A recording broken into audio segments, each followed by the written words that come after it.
The Prime Minister has lost control of his party to the hordes of records of malcontents, the tinfoil hat brigade over there, the This clip was taken from the House of Commons today, where politicians face off as they throw insults at each other while the rest of the House sit and cheer for their favourite lines. It is hilarious to watch, but proves politicians will be better off having a career in comedy or rap. They sit spitting lines, yet none of them believe a word they say, and nothing ever gets done or changed. Point did his party give up on governing and become the political wing of the Flat Earth Society? Well, Mr. Speaker, another week where the honourable member is just sniping from the sidelines because he has absolutely nothing that he can say what we do. What we're getting on with, Mr. Speaker, is delivering on the people's priorities. The number of small boats down by a third, Mr. Speaker. NHS performance, improving, inflation continuing to fall. And Mr. Speaker, not only that, we're delivering a significant tax cut for millions of working Britons. While his incoherent energy plans would put taxes up for everyone across the country. Mr. Speaker, his predecessor spent last week in America trying to flog her new book. In search of fame and wealth, she's taken to slagging off and they made her Prime Minister, now they can't bear talking about her. In search of fame and wealth, she's taken to slagging off and undermining Britain at every opportunity. She claimed that as Prime Minister she was sabotaged by the deep state. She also remained silent as Tommy Robinson, that right-wing thug, was described as a hero. Why is he allowing her to stand as a Tory MP at the next election? Well, Mr. Speaker, I don't believe a single member of this House supports Tommy Robinson, Mr. Speaker.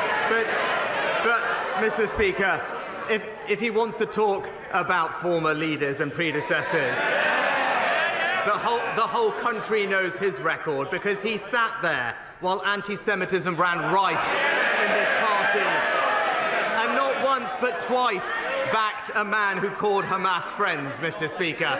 But to their credit, the Shadow Chancellor, the Shadow Home Secretary, and indeed the Shadow Foreign Secretary refused to back the former Labour leader. But he didn't, because he's spineless, hopeless, and utterly shameless.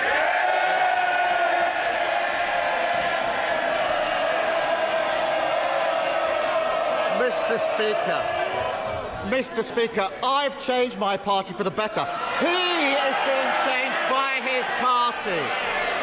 The reason he's letting her stand is because he's too weak to do anything about it. It's the story of his leadership. When they refuse to accept any blame for the ruin of the last 14 years, you do wonder who they think has been running the country all this time. Thankfully, the former Prime Minister's on hand again to help. It turns out it's all the fault of the media, the corporate world, and, bizarrely, the President of the United States. Winston Churchill once said, "The price of greatness is responsibility." Now, I don't think the British public are expecting greatness from this Prime Minister, just a bit of accountability. So doesn't think it would be great if, just for once, the Tories actually took some responsibility.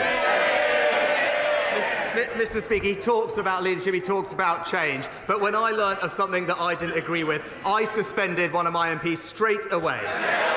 But Mr. Speaker, when he learned of vile anti-Semitic remarks made by a Labour candidate, what did he do, Mr. Speaker? He instructed his team to defend him. He sent a shadow cabinet minister to campaign for him, and he personally backed him for days. And that's the difference between us. I act on my principles. He hasn't got any.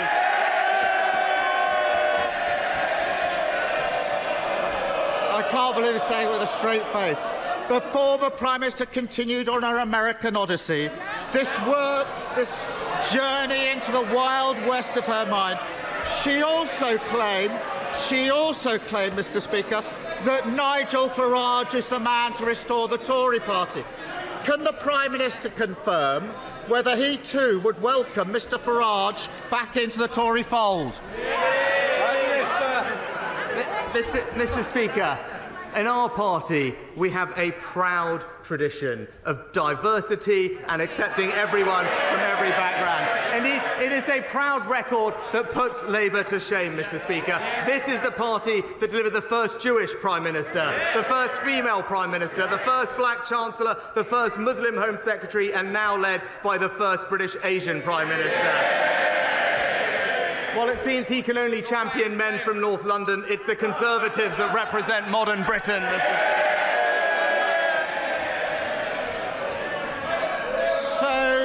So this diverse Tory party does welcome Nigel Farage. The Prime Minister 2 months ago, the Prime Minister said the Tory party is a broad church. I welcome lots of people who want to subscribe to our ideals and our values. This is the same Nigel Farage who said he agreed with the basic premise of Enoch Powell's Rivers of Blood speech and bemoaned the influence of the Jewish lobby. So is the Prime Minister simply too scared to stand up to the gaggle of Tory MPs who moonlight as GB presenters, or does he genuinely think Nigel Farage shares the ideals and values of the Tory party? Mr. Speaker, he wants to talk about values, but tomorrow in Rochdale, the people will have a choice of 3 former Labour candidates, 2 of which are anti-Semites, Mr. Speaker. The truth is, his party is so mired in hate that despite 3 ex-Labour candidates standing, he can't back a single one of them, Mr. Speaker. It's because we expel anti-Semites, he makes them Labour candidates. Mr. Speaker, the truth is these are no longer the Tories your parents voted for, and the public can see it. The Prime Minister has lost control of his party to the hordes of records of malcontents, the tinfoil hat brigade over there, the extremists who wreck the economy, all lining up to undermine him, humiliate him, and eventually to get rid of him. When will he ever stand up to them and end the pathetic spectacle of a Tory party that used to try and beat Nigel Farage, now giving up and dancing to his tune in